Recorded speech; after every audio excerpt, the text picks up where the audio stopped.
নমস্কাৰ বন্ধুসকল, কি খবৰ? মই আকাশ হাজৰিকা আৰু আপোনালোকে চাই আছে ইছুষ্টাৰ। আজি আমি কথা পাতিম এজন বিখ্যাত ছিংগাৰৰ ওপৰত। তেন্তে অকণো দেৰি নকৰি আজি ৰেগুলাৰ ইণ্টাৰভাগ লগাই ভিডিঅ'টো আৰম্ভ কৰোঁ নে কি কোৱা? ভিডিঅ'টো আৰম্ভ কৰাৰ আগতে কৈ দিছোঁ যে এই ভিডিঅ'টো এটা সম্পূৰ্ণৰূপে ধেমালি ভিডিঅ' হয় আৰু কাৰো মনত এই ভিডিঅ'টোৰ জৰিয়তে আঘাত দিব খোজা হোৱা নাই। তেন্তে আজি ভিডিঅ'ভাগ আৰম্ভ কৰোঁ। এই ভিডিঅ'টো কেৱল মনোৰঞ্জনৰ কাৰণে বনোৱা হৈছে। যোনে যোনে মোৰ ভিডিঅ' চাই ভাল পায় এটা লাইক কৰি দিবা আৰু যোনে যোনে মোৰ ভিডিঅ' চাই ভাল নোপোৱা ঘৰত শুই থাকা।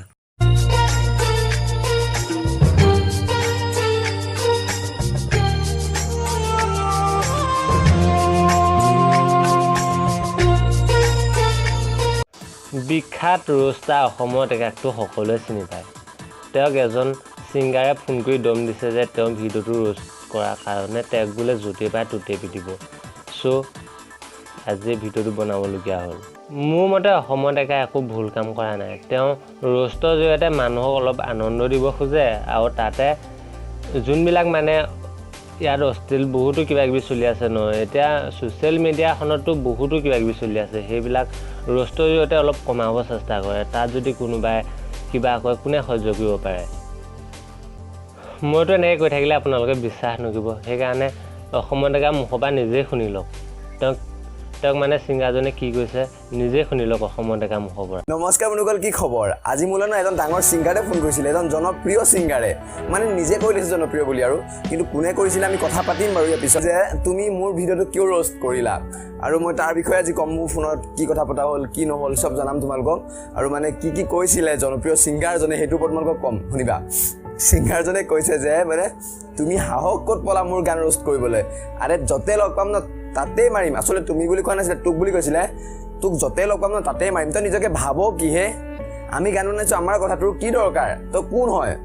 মই তেতিয়া ছিংগাৰজনক কৈছিলোঁ, আৰে আপোনালোকে গান কিয় বনায়? পাব্লিকৰ কাৰণেইটো বনায় ন, আমি শুনিবলৈ কাৰণেইটো বনায়। আৰু আমি শুনি ভাল বেয়া বিচাৰ কৰাটো আমাৰ দায়িত্ব নহয় জানো? পাব্লিকেতো ক'বই লাগিব এইটো ভাল লাগিছে তো ভাল লাগিছে, বেয়া লাগিছে তো বেয়া লাগিছে। কাৰণ এখন ইণ্ডিয়া হয়, মানে ভাৰত হয়, ভাৰত ফ্ৰীডম অফ স্পীচ নহয় জানো? গণতান্ত্ৰিক দেশ হয়, স্বাধীন দেশ হয়। ইয়াত আমি যিটো বস্তু ভাল লাগিছে ভাল বুলি ক'ব পাৰোঁ, বেয়া লাগিছে বেয়া বুলি ক'ব পাৰোঁ। আচলতে কথাটো এনেকুৱা, অসমীয়া সংগীত জগতখন সঁচাকৈ বহুত মানে পৰিৱৰ্তন হৈ গৈছে। আগতে যোনবিলাক গীত আছিলে আজিকালি সেইবিলাক গীত নাই। আৰু তাত যদি কোনোবাই কিবা এটা বাধা দিবলৈ যায় বা কিবা এটা কথা কৈ ৰোষ্টৰ জৰিয়তে হওক বা কিবা জৰিয়তে হওক কিবা এটা যদি কথা কৈ কিবা বাধা দিবলৈ যায়, সেইটো কিবা ভুল হ'ব পাৰে নেকি বন্ধুসকল? কোৱাচোন তোমালোকেই। আৰু আমিও নটিচ কৰিছোঁতো যে অসমীয়া সংগীত জগতখন আজিকালি বহুত পৰিৱৰ্তন হৈছে। অসমীয়া গানৰ নামত যি টি চলিবলৈ লৈছে। তাৰমানে ছিংগাৰবিলাকে কি বিচাৰে? নিজৰ পাব্লিচিটি বিচাৰে। পাব্লিচিটি তেওঁলোকে পাই যাব। আচলতে অসমীয়া সংস্কৃতিক সিহঁতে গচকি গৈছে যে সেইটো সিহঁতে গম পোৱা নাই। অসমীয়া সংস্কৃতিক সিহঁতে গচকি পাব্লিচিটি লৈছে, সেইটো হ'ব নালাগে আচলতে। সেইটো হ'লে আমি ভাল নাপাওঁ, কাৰণ আমিও অসমীয়া সিহঁতেও অসমীয়া। সিহঁতে পাব্লিচিটিৰ কাৰণে যি টি কৰিব পাৰে, কিন্তু আমি নোৱাৰোঁ। আমি ৰোষ্ট কেলৈ কওঁ? আমি ৰোষ্টৰ জৰিয়তে সেইবিলাক বাধা দিব চেষ্টা কৰোঁ আৰু কিছুমান মানুহক মানে আমি অলপ আনন্দ দিব চেষ্টা কৰোঁ ৰোষ্টৰ জৰিয়তে। আৰু সেই ঠিক তেনেদৰে মিষ্টাৰ ৰাজা হওক বা অসমৰ ডেকাই হওক বা তেনেকৈ আৰু বহুত বিখ্যাত ইউটিউবাৰে মানুহক অলপ আনন্দ দিবলৈ চেষ্টা কৰে ৰোষ্টৰ জৰিয়তে। আৰু কি কৰে মানে যোনবিলাক নেকি আজিকালি সংগীত জগতখনতে হওক বা টিকটকটো বাদেই দিছোঁ, সেইটোতো মানুহবিলাকে সেইটো ডাষ্টবিন বনাই পেলালে, সেইটো বাদেই দিছোঁ। এই সংগীত জগতখনত মানে কিছুমান এনেকুৱা গান আহি গৈছে আজিকালি, সেইবিলাক বাধা দিব চেষ্টা কৰোঁ মানে। আৰু চব ৰোষ্টাৰে সেইটোৱে চেষ্টা কৰি থাকে যে অসমীয়া সংগীত জগতখন অলপমানটো ভাল হৈ থাকক ন, ইমান পৰিৱৰ্তন হ'ব কি দৰকাৰ? সেইটো ক'ব গ'লে আমি বেয়া হওঁ নেকি? সেইটো ক'ব গ'লে আমি কি সঁচাকৈ বেয়া হওঁ নেকি বন্ধুসকল? কোৱাচোন তোমালোকে। ঠিক তেনেকুৱা কিছুমান গানৰ ওপৰত বাধা দিবলৈ কাৰণে অসমত এজন বিখ্যাত ছিংগাৰে মানে গায়কে দম দিছে। আৰে ভাই, তহঁতে যদি ইমানেই বেয়া পাওঁ, তহঁতক অলপ কিবা এটা কৰিলে বা ৰোষ্ট কৰিলে, তহঁতে এনেকুৱা ফাটলামি গানবিলাক বনাও কেলৈ? সেইটো কচোন, বনাও কেলৈ? পাব্লিচিটি লাগে ভাল গান বনা ন। জুবিন দাই বহুত ধুনীয়া গান বনাইছে, বহুত ভাল গান বনাই। আজি জুবিন দা কিমান বিখ্যাত। তহঁতে জুবিন দা সমান হ'ব পাৰিবি নেকি? জুবিন দাই এই কেৰাঙলটো সমান হ'ব পাৰিবি নেকি তহঁতে? আবে গোটেই অসমীয়া সংগীত জগতখন আজিকালি অশ্লীল গান হৈ পৰিছে। মানে অসমীয়া গান মানে গোটেই পৰিয়ালৰ লগত বহি চাব নোৱাৰা হৈছে আজিকালি। কিয় জুবিন দাৰ গানবিলাক চাব নোৱাৰা হৈছে নেকি? আচলতে জুবিন দাৰ গানটো গোটেই পৰিয়ালৰ লগত চাব পাৰি। আৰু কিছুমান আজিকালি এছাম ছিংগাৰৰ গানটো গোটেই পৰিয়াল নালাগে, লগৰ ল'ৰা এটাৰ লগত বহি চাবলৈ কিবা এটা বেয়া লগা নিচিনা।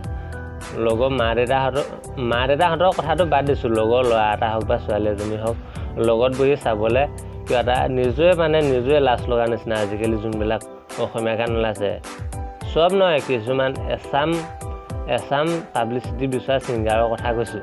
সেইসকলে মানে পাব্লিচিটিৰ কাৰণে যি টি কৰিব পাৰে সেইসকলে। সঁচাকৈ সেইসকলেই হ'ল আচল মক্কেল। অসমত একেবাৰে ঠিকেই কয়, যাম মক্কেল ইয়াৰ পৰা। সেইকাৰণে ময়ো কৈছোঁ, যাম মক্কেল ইয়াৰ পৰা।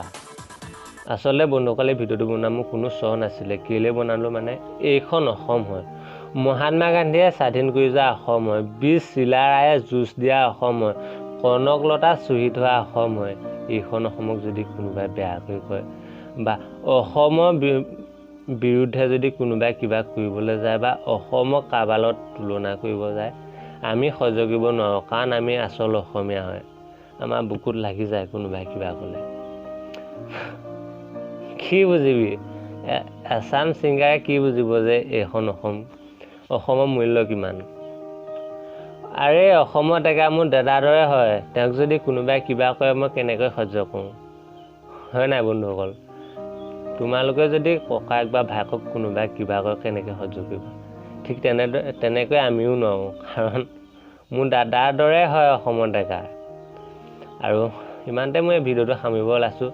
এই ভিডিঅ'টোৰ জৰিয়তে যদি কোনোবাই কাৰোবাক যদি কিবা এটা বেয়া পাইছে মোক, নতুন মই অলপ ক্ষমা কৰি দিব। আৰু ইমানতে ভিডিঅ'টো সামৰিব ওলাইছোঁ। বন্ধুসকল, আজি ভিডিঅ'টো চাই কেনেকুৱা পালে? যদি আজি ভিডিঅ'টো চাই অকণমানলৈ কিবা এটা বুজি পালে, কিবা এটা জানি পালে, কিবা এটা নতুনকৈ শিকিছোঁ বুলি ভাবিছে, তেন্তে ভিডিঅ'টো লাইক কৰিব, কমেণ্ট কৰিব, যিমান বেছি পাৰে শ্বেয়াৰ কৰি দিব। কাৰণ তোমালোকৰ এটা লাইকে মোৰ মনটোত বহুত উৎসাহ যোগায় নতুন ভিডিঅ' বনাবলৈ। তেন্তে কাষত থকা সেই ঘণ্টাটো দবাই চেনেলটো ছাবস্ক্ৰাইব কৰি ল'বা, কাৰণ ছাবস্ক্ৰাইব কৰিলে মোৰ ভিডিঅ'বিলাক চাই এনজয় কৰিব পাৰিবা। তেন্তে আজিলৈ এৰিলোঁ। জয় আই অসম।